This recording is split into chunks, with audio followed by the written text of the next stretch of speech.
Hello friends, welcome to medical and pharmacy solution. আমি pharmacist Sheikh Mohiuddin এবং আমি আজকে আপনাদেরকে ক্যাপ কেয়ার সিরাপ নিয়ে আলোচনা করব। এই ক্যাপ কেয়ার সিরাপটি একটি homeopathic medicine syrup, homeopathic property medicine. এটা সিরাপটির মধ্যে 110 ml সিরাপ থাকে এবং এই সিরাপটির ম্যানুফ্যাকচারিং করেছে হচ্ছে K&A homeo pharmacy and laboratory, Dankuni, Hooghly থেকে এটা শোরুম আছে।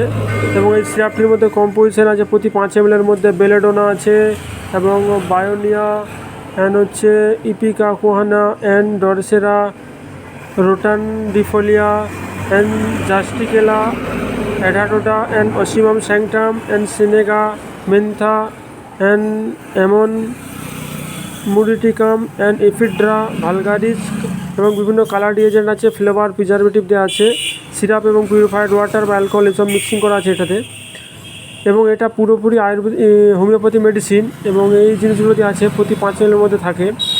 যাদের হচ্ছে অত্যাধিক পরিমাণে কাশি হয়, সর্দি হয়েছে, বুকে সর্দি জমে আছে এবং নিঃশ্বাসের চাপ হচ্ছে, অ্যাজমার মতো টান হয়, তখন এই সিরাপটা ডাক্তারবাবুরা ইউজ করে থাকে। যদি বয়স অ্যাডাল্ট পেশেন্ট অর্থাৎ 18 বছরের উপরে হলে 10 ml করে দিনে 3 বার, যদি বয়স 7 বছর বা 5 বছর হয় তাহলে 5 ml করে দিনে 1 বার, বা 10-12 বছরের বয়স হলে তখন হচ্ছে 7.5 ml করে দিনে 2 বার বা 3 বার, সেটা ডাক্তারের পরামর্শ অনুযায়ী খেতে হবে।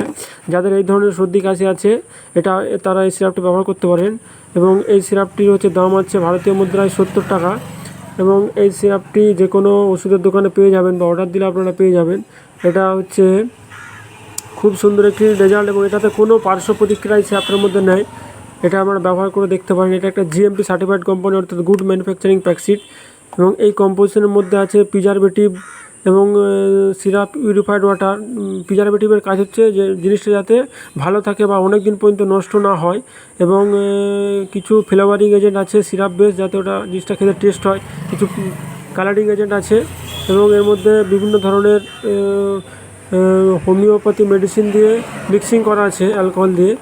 এটা যাদের এই ধরনের সমস্যা তারা ব্যবহার করতে পারেন। খুব সুন্দর এটাতে result. Ideal tonic in the ethical treatment of spasmodic cough as well as whooping cough যাদের আছে, অ্যান্ড হচ্ছে যাদের হচ্ছে ডিজিজ ইনফেকশান, রেসপিরেটরি ট্র্যাক অর্থাৎ হচ্ছে গলার ওখানে, ট্র্যাকিয়ার ওখানে সর্দির জমে আছে, খুসখুস করছে এবং অত্যাধিক পরিমাণে কাশি হচ্ছে, তখন এটা ব্যবহার করা হয়। এবং ট্রিটিং ভ্যারাইটি অফ কোল্ড, বিভিন্ন ধরনের ঠান্ডা লেগে আছে প্রবলেম, সর্দি কাশি এমনি লেগে যায়, বা স্মোকিং করে প্রচুর পরিমাণে কাশি হচ্ছে, তখন এটা ব্যবহার করা হয়। ভিডিওটি দেখার জন্য অসংখ্য ধন্যবাদ।